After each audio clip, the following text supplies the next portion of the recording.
For the ocean biome, the sun is the primary source in the beginning of the food web for the specific biome and for any biome really. And the sun gives off energy to these unicellular organisms like algae, bacteria, and fungi. And these are your producers of the ocean. Shrimp-like creatures, right here, this little guy right here. He's a decomposer, and so are sea worms and other small things like that that float around in the ocean. These feed off the unicellular organisms, and as well as the herbivores like the sea turtle and certain types of fish. They will also feed off like algae, seagrass, and seaweed, and stuff like that.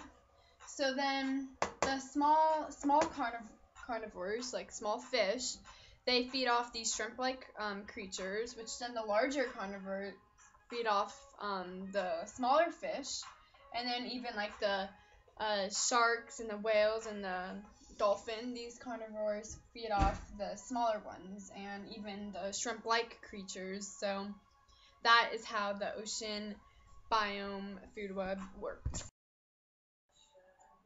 Okay, so there are many problems in the ocean that occur every day and that are affecting the food chain.